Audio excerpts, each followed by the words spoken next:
हां, देवेंद्र फडणवीस उपमुख्यमंत्री असताना त्यांच्याकडेही गृह खातं होतं.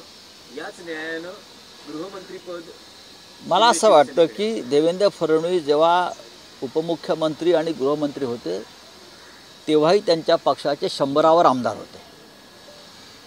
100वर आमदार असलेल्या त्या पक्षानं फक्त एकनाथ शिंदे यांनी शिवसेना फोडली म्हणून मेहरबानी खात्यामध्ये मुख्यमंत्रीपद दिलं. त्यांनी ते तेव्हाच घ्यायला पाहिजे होतं ना. मग मुख्यमंत्र्याकडे गृह खातं तेव्हाच त्याने घ्यायला हवं होतं. पण ते मेहरबानी म्हणून त्यांना मुख्यमंत्रीपद दिलं कारण त्यांनी शिवसेना फोडली. आता 100वर 105 वगैरे आमदार असलेला पक्ष मुख्यमंत्रीपद सोडतो का?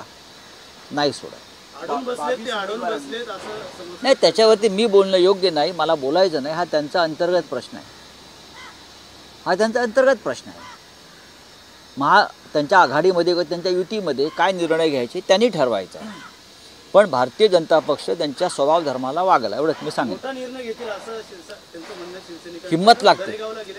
हिम्मत लागते. मुळात ईडी CBIचं भय ज्याच्या डोक्यात आहे तो कोणताही मोठा निर्णय घेऊ शकत नाही. 22 उमेदवारांनी महाविकास आघाडीचा अर्ज केले आहेत व्हीव्हीपॅटसाठी. होय, पण त्याचं खरंच काही होईल आणि जर झालं नाही, निवडणूक आयोगाकडून कोणती अपेक्षा नाही. निवडणूक आयोग त्याला म्हणतो, न्यायालय म्हणतो, त्यांच्याकडनं आपल्याला कोणती अपेक्षा नाही.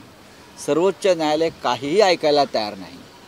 सर्वोच्च न्यायालयानं जर जनतेचं म्हणणं ऐकलं नाही मग सर्वोच्च न्यायालय कशा करता आम्ही स्थापन केलेलं आहे? तुम्ही EVM संदर्भातली याचिका 2 मिनिटात उडवून लावता. हा कोणता न्याय झाला? तुम्ही ऐकून घ्या आम्हाला काय म्हणायचं आहे ते. लोक रस्त्यावर उतरलेले आहे.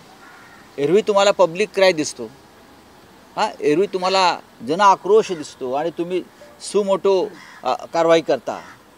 पण ह्या प्रकरणामध्ये काय सांगतात ते सर्वोच्च न्यायालय की जेव्हा तुमचा विजय होतो तेव्हा तुम्ही आमच्याकडे येत नाही आणि जेव्हा तुम्ही पराभव होतो तुमचा तेव्हा तुम्ही आमच्याकडे EVMची तक्रार घेऊन येता. असं कधीही झालेलं नाही.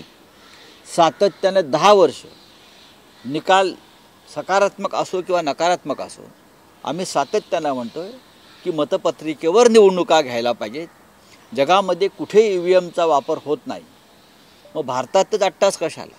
मोदी आणि शहांची एवढी ताकद असेल, जिंकण्याची खात्री असेल, त्यांनी मतपत्रिकेवर जिंकून दाखवावं.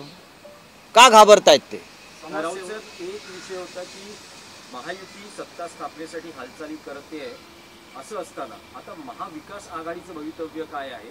असं म्हटलं जाते की महाविकास आघाडी ही फुटू शकते. महाविकास आघाडी स्वबळाची भाषा करू लागते. कोणी स्वबळाची भाषा करत नाही.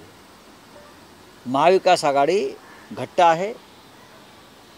लोकसभेच्या वेळेला जेव्हा आम्ही जिंकलो तेव्हा कोणी हे प्रश्न उपस्थित केले नाही.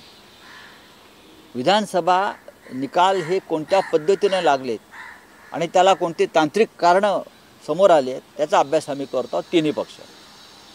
फक्त आता प्रश्न आहे स्थानिक स्वराज्य संस्थांचा. विधानसभा, लोकसभा आणि स्थानिक स्वराज्य संस्थांच्या निवडणुकामध्ये फार फरक आहे.